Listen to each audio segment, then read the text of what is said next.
It's Late Night with David Letterman. Tonight, our Donavan, author Tana Janowitz, and comedian Rita Rudner. Also, a quiz on New York City and Rush with Greatness. And now, a good-looking motorcycle patrolman who cruises the L.A. freeways with his partner Punch, David Letterman.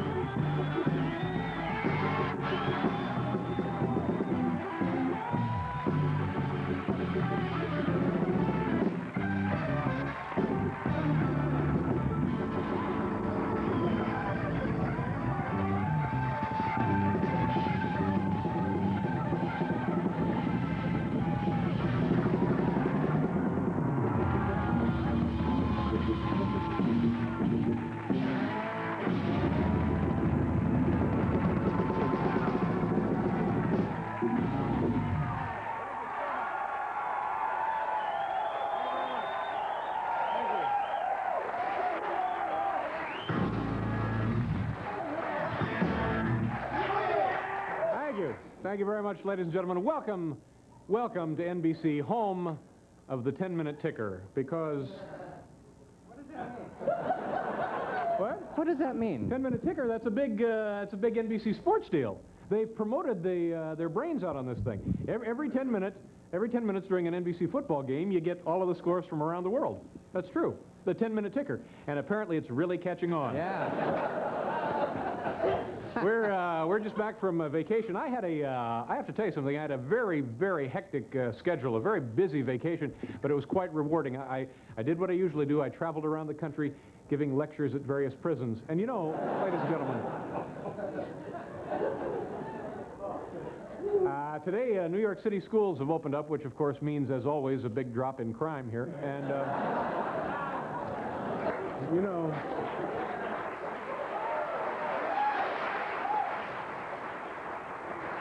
Paul, did you hear about this? About what, Dave?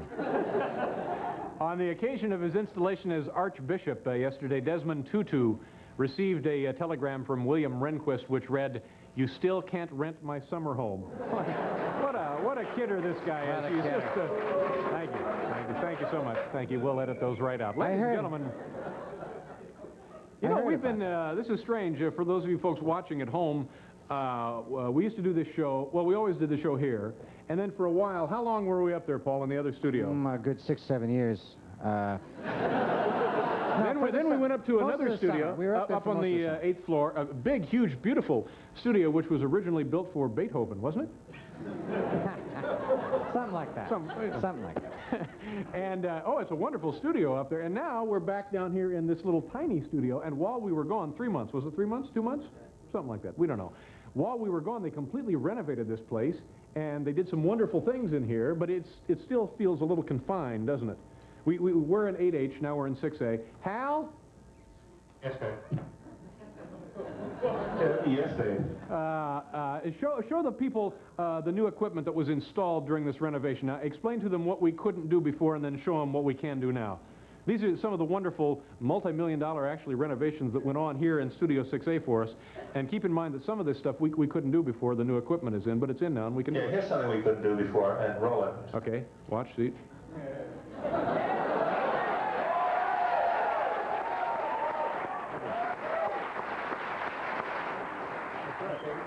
We couldn't do that before. We can do this for the first time here. Okay, what else do we have? All right, Hal.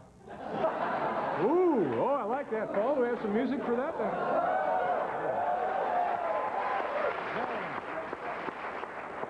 Okay, anything else, Hal? And here's the special one. This is one they worked all summer on. Here it comes. Okay, here we go. Brand new here in Studio 6A. We're all on love. We're on Love Connection now. Thank you. Okay. Yeah. I think it's the new GE regime, don't you? I think there'll be a lot of call for those things on this show, definitely. Yeah, Hal, if we can, let's use those tonight, all right? Okay. Okay. Okay, Jimmy?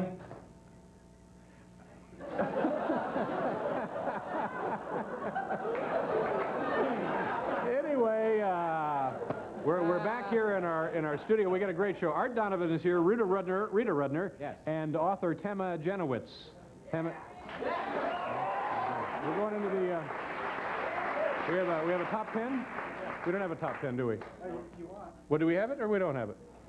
I don't know if we have it. I don't think we have it. No. Also, you know what else we can't do in here, Paul? We don't have the thrill cam anymore. We don't have the thrill. No, we don't. I'm sorry. But you know, we have that rotating heart. But the thrill cam, apparently the ceiling is too low in here and we can't do it, so we're pretty much screwed. Thank you very much. Thank you, I appreciate that. Well, we'll see what we can do. What are we doing tonight? It's Brush with Greatness. This audience members stand up and tell us about experiences they've had with famous people in their lives heretofore. Do we have a Brenda Kirkland with us? Brenda, come on down and pick up the keys to your new Buick. Brenda. Hi, Brenda, how are you? Fine, how are Nice you? to see you. Where are you from? Toronto. Toronto. Oh, Toronto is, I keep saying this, one of the great cities in North America, isn't it? It is. What do you do for a living in Toronto? I work in a hotel as administrative assistant. What hotel is that? Ramada Hotel? Oh, is that the one always burns down? No, it's a joke. It's a fine hotel, isn't it? Yeah. And is it right in downtown Toronto? It's actually by the airport. At the airport, yeah. I like staying by the airport whenever I travel. Brenda, you're in town on a little holiday, are you? Yes, I am. Nice to have you here. And tell us about your Brush with Greatness. Well, a few years ago, I was at my hometown's London, Ontario. London, Ontario. I've actually been there, too. Kenny Rogers in the first edition was there. And after the show, a group of us was hanging around kind of eyeing up one of the other members in the band, a little younger member. And Kenny came up to me and sort of put his arm around and kissed me. Ooh. And I was Kenny Rogers kissed you? And I was really too young to really realize today, you know, what he is today. Yeah. But and do you fully realize what he is today? yeah. And if you'd known then, you'd have had him arrested, right? Probably not. Okay, but I understand, Brenda, there's more to this story than you're telling us. Is that true? There sure is. Okay, here we go. The writer's embellishment. Kenny Rogers left me a little gift, too, one with a 5-year incubation period. The doctor pretty much fixed me up with a couple of shots, but once a year, right around Memorial Day, I break out in a weird rash and Break out in a what? Break out in a weird? Weird rash and grow a silvery beard. Silvery beard. Okay, Brenda. Do we have something for Brenda? Here's Bill Wendell. Oh, you know, GE has taken over, so we have for you. Oh, this is great. It's a case of light bulbs. There you are, Brenda. Enjoy your visit. Nice meeting you. Thank you very much. All right, how are we doing? Okay. Is there a Jerry Torsney, Mr. Torsney? Right here, Dave. Hi, Jerry. How are you? Nice to see you. Nice to see you. What do you do for a living, Jerry? I'm an accountant, Dave. And where from? I'm from New Jersey. Garden State. Garden State. Born and reared there? Yes, sir. And how long have you been an accountant? Let's see, for about, what, a year and a half now? Do you enjoy that? No. Well, if you had a choice, and it's hard to believe that a guy like you would have a choice, but if you did, what would you rather be doing? A talk show host. A talk show host. Okay. You know, seems like everybody has a show now, so Great job. just hang around the lobby and let me know what happens. Jerry, tell us now about your Brush with Greatness. Okay, Dave. A couple of years ago, I was staying at a hotel in San Juan, and I rode up in an elevator with Bob Goulet. Robert Goulet. Yes. Yeah. And in any event, he was looking a little bit drunk at the time, and he was clutching Oh, no, on... wait a minute. Can he say that? Can he say that about a man? Oh, okay, yeah. Sorry. Okay. So he was looking a little bit drunk. Yeah, really gone. Yes, huh? and, yeah. and Like out on his feet, was he? Well, he was just looking a little rocky. Yeah. We'll put it that Okay. way. And he was clutching on to a chocolate Easter bunny about that high. Clutching it with... Yeah. But, you know, that's not all the details. No, Dave, it's not. Okay, here we go. Goulet must have been pretty lonely, because everywhere I went, I bumped into him and his constant companion, the chocolate bunny. Bunny. In fact, I was honored to be a witness at their marriage in a hotel chapel. Some say it wasn't normal, but who am I to begrudge a man right. his one chance at happiness? Sure. All right, Jerry. Yeah. A case of the GE soft white light bulbs. There you are. Nice meeting you. Have a nice time. Thank you, sir. One more? Do we have a Terrence Kreider here? Sir, Dave. Terrence, nice to see you. How are you? How you doing? Go ahead and speak right up, Terrence. Where are you from, Terrence? Pearl River, New York. And what do you do for a living there? I'm a New York City police officer. Oh, is that right? That's well, correct. we certainly need a lot more like you. But that's a tough job, isn't it? It pays the bills, Dave. Do you enjoy your work? I do, yeah. Yeah, well, God bless you. I don't know why I said that, but I want you to know that we appreciate all the work you guys do. I hope you do. All right. And leave my car alone from now on. Terrence, tell me about your brush with greatness. Well, Dave, I was on a routine patrol 4 to 12. Happened to be after a Yankee game. Are you really a New York City policeman? I certainly am. I certainly am. Okay.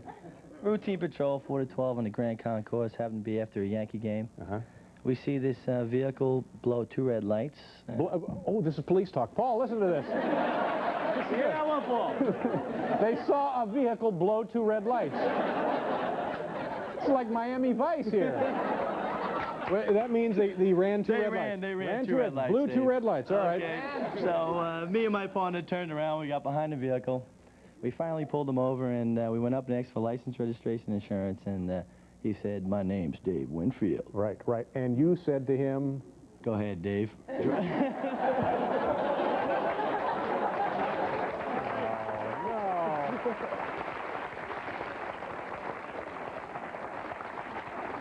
Really? You just let him go? He's too big for me, Dave. You know, I had a car impounded by you guys once because the registration had died on the thing, and it was a rental car. And I said, hi. They knew who I was, obviously. That's why they impounded the car. But that's not all the story, is it? No, that's not the whole story. Okay, Terrence, tell us Before about the we let rest Mr. Winfield go, we did a routine check of the trunk. I noticed it was full of sawed-off shotguns, counterfeit money, and what appeared to be a human foot. Oh, God. However, Dave was hitting 300 at the time, so he looked the other way, if you know what I mean. We do know what you mean, Terrence. What do we have for Terrence, Bill? Another case of GE leg bug. There you go, sir. Nice meeting you, Terrence. Nice meeting you, Dave. Good luck to you, sir. Thank you very much. We'll pause here for a commercial. We'll be right back with Art Donavan.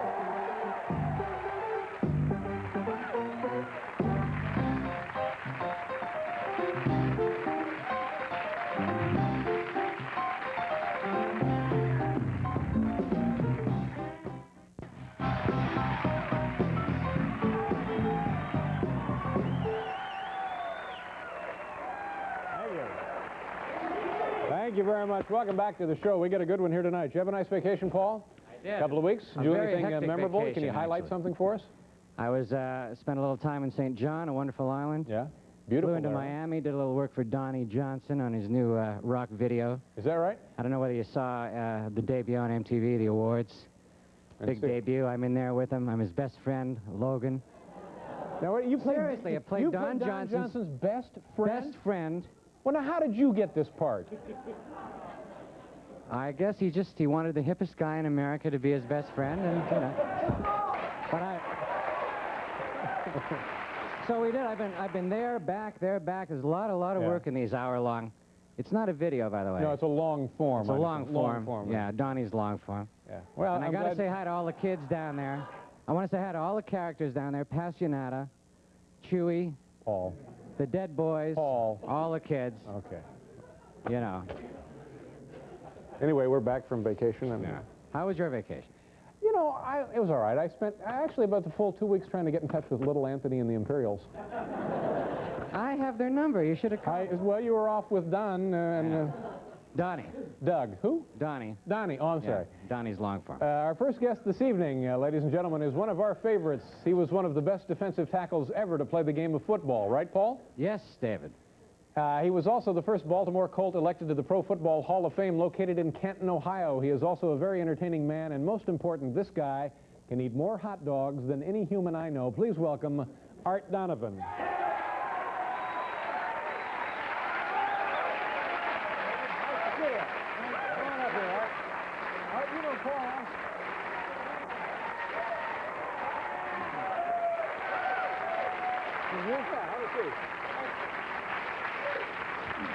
How you been, Art? Terrific. Good to see you. Did you have a nice summer? Very good, very good. Very busy. In fact, you know, seeing I've been on the show, I got a little nervous today, and I cut myself 5 times shaving. Is that right? I guess that's the only way I can lose weight.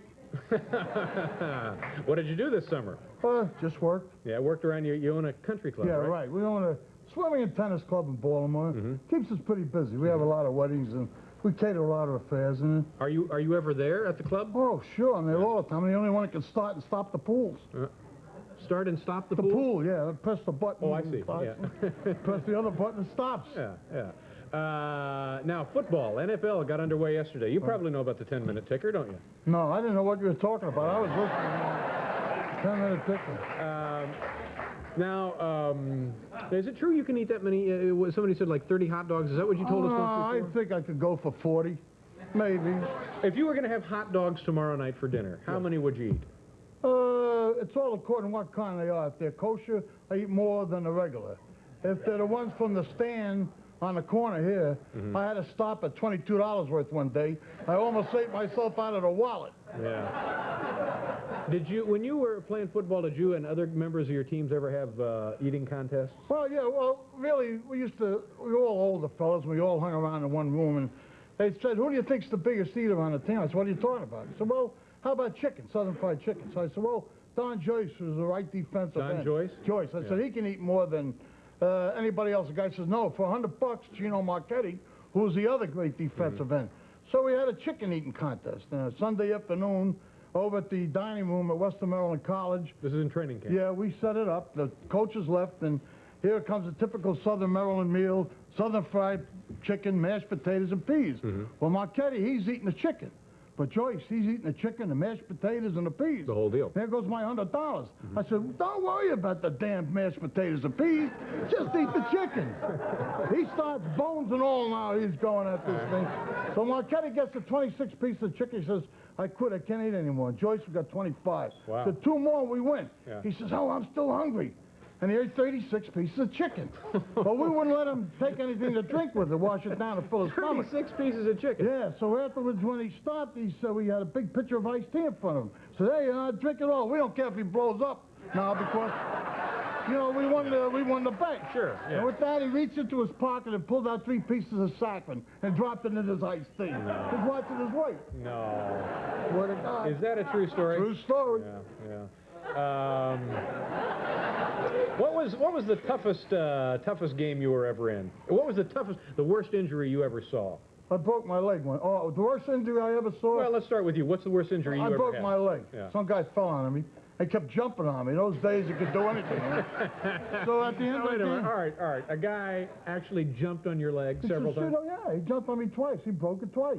They left me sitting on a bench in the Los Angeles Coliseum after the game was over, and nobody even bothered with me. Yeah. And one of my teammates, Sister Averno, had to come down and carry me all the way up to the locker room, which was about 5 city blocks. Yeah. They didn't care. If you couldn't play, the hell with you. Yeah. We can't use you. Yeah. We're not going to play you. Yeah.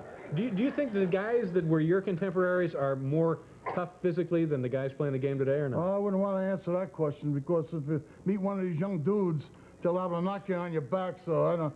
No, they're tough. Football's a tough game, whether Tough, yeah, you played regardless. in the 50s or you play now. Now, what was the worst injury you ever saw in football? We were playing the Chicago Bears, and we had a quarterback named George Shaw.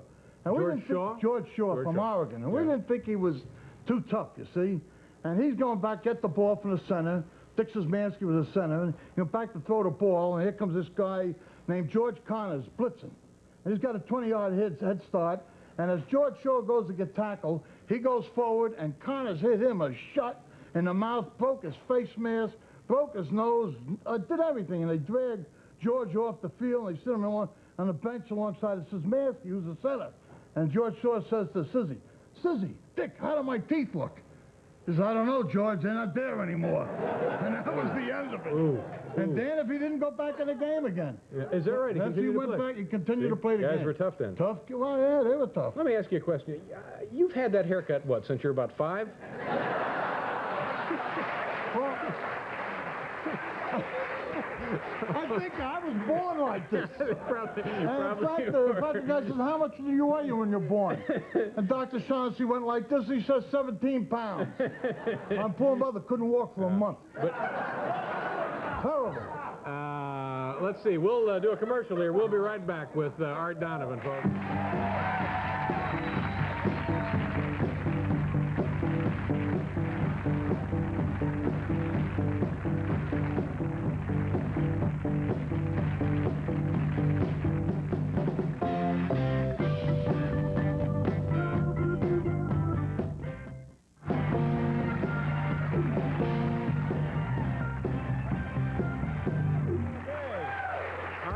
is here, Rita Rudner, and also Tama Janowitz will be with us in a couple of minutes. All right, let's talk about the worst place you played. Then I want to ask you a question about the NFL instant replay stuff. Well, let's talk about weather and everything. We never played that bad of weather. I think the... when you played, there were no indoor stadiums, were there? No, there wasn't any artificial grass. Yeah. You know, it's been a long time. In fact, when I played, they didn't even use helmets. Look what happened to me.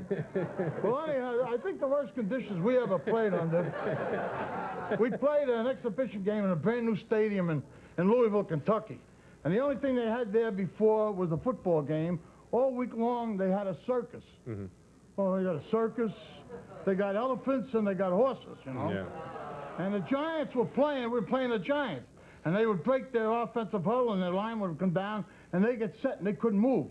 So we'd go down, and sometimes you'd pull up a lump of you-know-what, you know. And anyhow, when we moved, we'd sort of flip it. The Giants never saw us the whole afternoon. Oh, stuff all over the place. And the official says, that's all right, we can move. Yeah.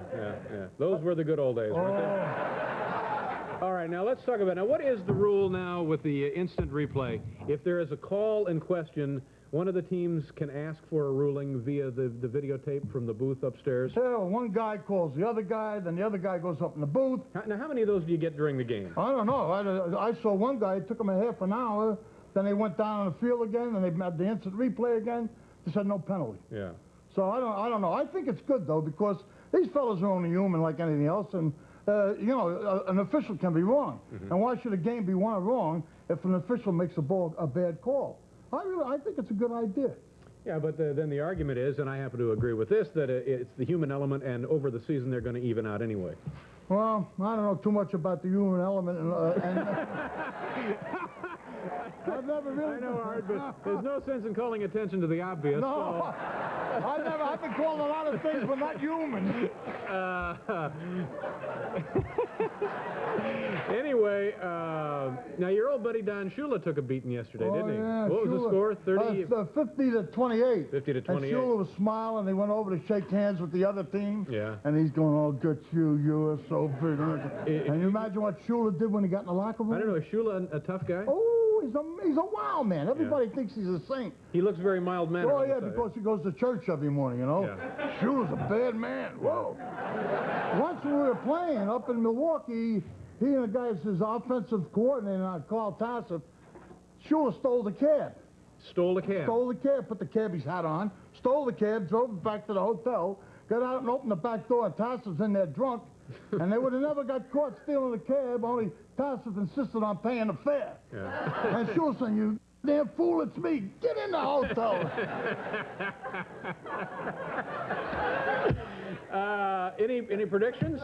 Boy, your old friends got beat yesterday, too. The Indianapolis Colts. Oh, my old friends are going to get beat many a time. You think so? Yeah. If the guy that gets playing quarterback from now, what, Hoogaboom? Yeah. Hoogaboom. Well, they thought that would help. Hoogaboom. He's going to really help. Yeah. What, 33 to 3? They need more help than Hoogaboom. They need... I would say they need about 20 more good football players. Hey, if he... you know, I really believe this now. The guy's the quarterback for the Cowboys. To me, he looks like he's a little cockeyed. He don't always throw it right. And if he can't, Hoogaboom can't beat him out, the Colts are in trouble, bad trouble. Art, I'm sure they've had him examined. Well, I don't like quarterbacks anyhow, so it doesn't make any difference. Can you predict a team now that you think is it going to be the Bears? You think they can repeat again? Oh, yeah, the Bears, they'll repeat. That's a good football team. Tough team. That's your kind of team, isn't it? That's just the way they play football, is the way it should be played. Yeah, okay. All right. Give no quarter and ass no quarter, or full speed ahead. I don't know what the hell. All right, nice to see you again.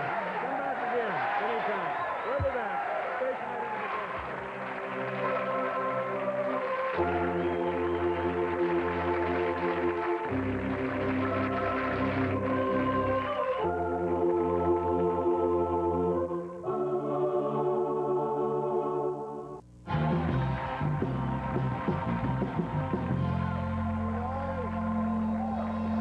Coming up on this program tonight, author Tama Janowitz will be here and comedian Rita Rudner. Those folks coming any minute now.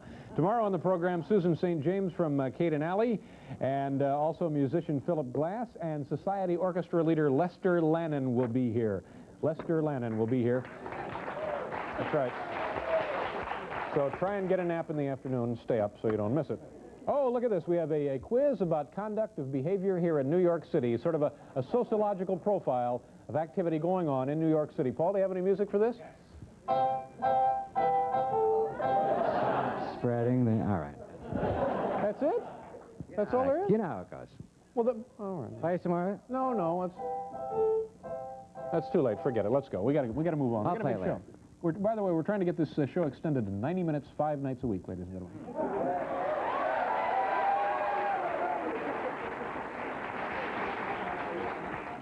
Yeah, and you're the ones that are going to have to sit through it, too. Number 1, these budget-minded tourists, watch the monitor if you will, there they are. These people are eating A, box lunch brought from home, B, snacks from sidewalk vendors, or C, stuff they found in the fountain.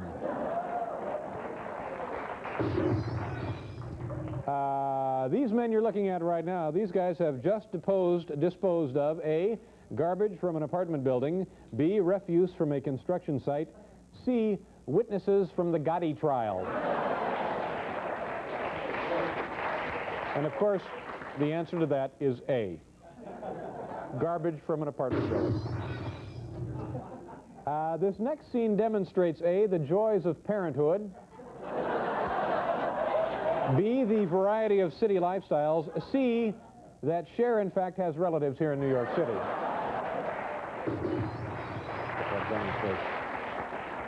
Now, this dry cleaner offers his customers A, free moth proofing, B, free box storage, C, an eerie revival of Annie.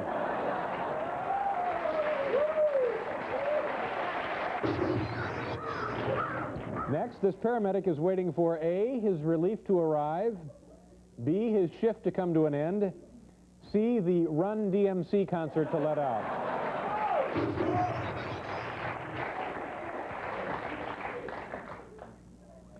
Native New Yorkers refer to this man as A, handsome cab driver, B, carriage man, C, a radio-controlled goofball.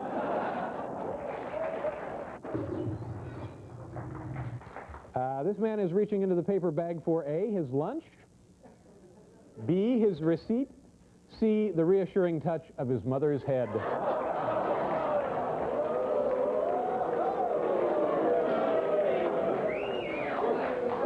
Hal, can you help me out with one of those lovely effects, please? All right. Number 8, this man's suit demonstrates A, Easy Care Fabrics. There he is. B, the new fall designs. C, the tragedy of colorblindness. Okay, that takes us to number 9 now. This horse's future is A, in a New York City park, B, on a farm upstate, C, on a bun with special sauce and cheese.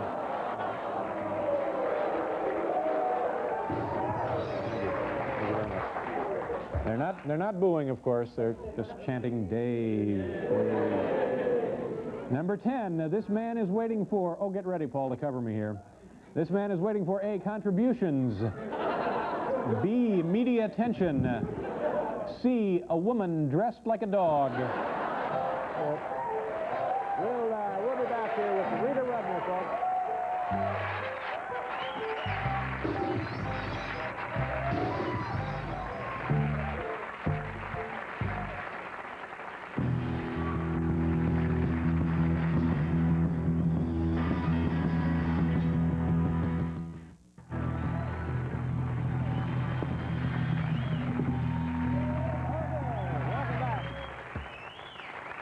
Our next guest tonight is a very funny woman. She can be seen this week here in New York City at Caroline's, a fine comedy club. Where's it located? Downtown somewhere. They move it to that place.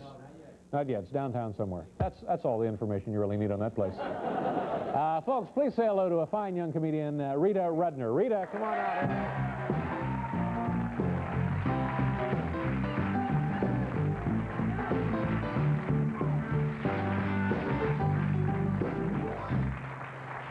Thank you. It's good to be back. That's the best band. That really is. I love rock music anyway. It's my favorite. And I like rock videos, too. Only I like them when the words have something to do with the pictures. It's just hard for me to listen to Baby, Baby, I Love You and watch a penguin in a blender. Opera's my least favorite form, and I know that means I'm not cultured. But I'm not.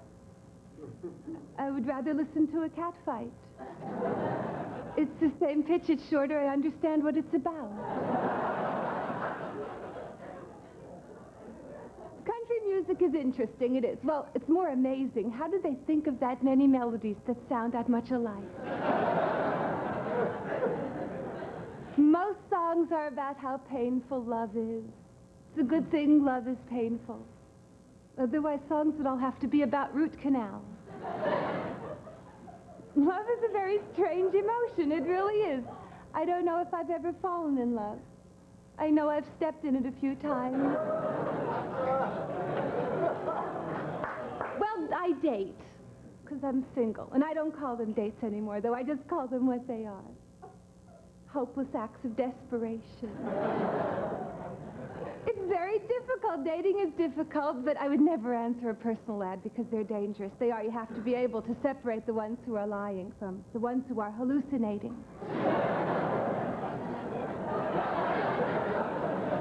My last boyfriend wasn't nice, and it was a problem. Well, I met him when I was at an emotionally very vulnerable time of my life. I was awake. He was one of these good-looking macho types. He was very into himself. He was. He used to wear mirrored sunglasses with the mirrors on the inside. There just wasn't any trust in our relationship, which was the problem. I mean, we did exchange apartment keys, but we never told each other where we lived.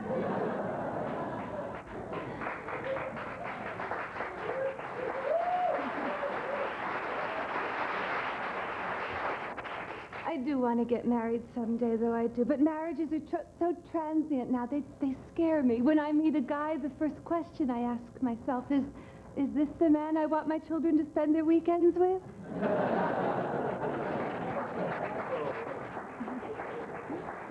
My parents have been together a long time. My mother's always trying to figure out new ways to keep their marriage exciting, and it isn't easy. She took up belly dancing once. Yeah, she wasn't good at it. In order to make it appear like she was moving, my dad and I had to jiggle the furniture in back of her.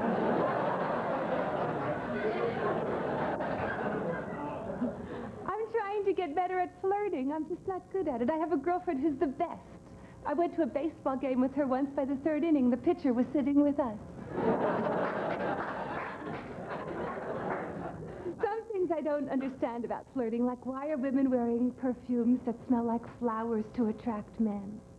Men don't like flowers. I've been wearing a great scent, though. It's called New Car Interior.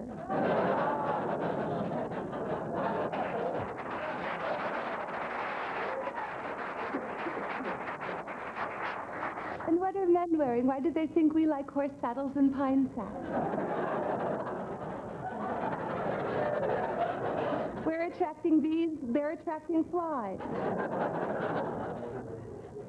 I do want to have children someday. I read this. Did you know that worms are both male and female? They are. They don't have to meet another worm to have a baby. They just do it by themselves. I guess God made one worm and thought, this thing is never going to get a date. I love children. I want to have them, and I want to have them while my parents are still young enough to take care of them.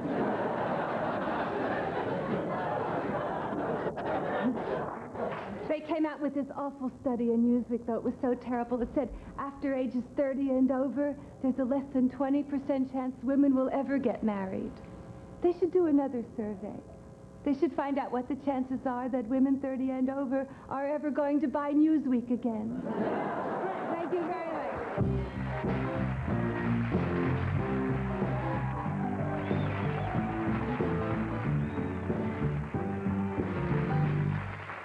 Nice to see you. Very funny. How you doing? Your hands are freezing. I know they always Now, what are. causes that? Circulatory problem? Yeah, probably. Were you a little nervous? False hands. Yeah. You just moved to Los Angeles? No, I didn't move. I'm a bi-coastal person. Yeah. I have apartments now on both coasts. Doesn't mean I'm successful. It means I have no money. Yeah. I just furnished an apartment. Is there a big adjustment for you when you're out there? Yes. Yeah? Because I have to drive. Sure. I'm not good at it because I didn't practice here a lot. I drive slowly. Once I got behind someone who actually drove more slowly than I did. And I pulled up alongside him because I wanted to see what someone who would drive more slowly than I did would look like. Yeah. And he was dead. What an unpleasant experience. I did what anyone would do in that situation. I honked at him and I gave him the finger. Mm-hmm. You should have notified the Highway Patrol as well. You're going to be at Caroline's here this week. Anywhere else you want to mention real quickly?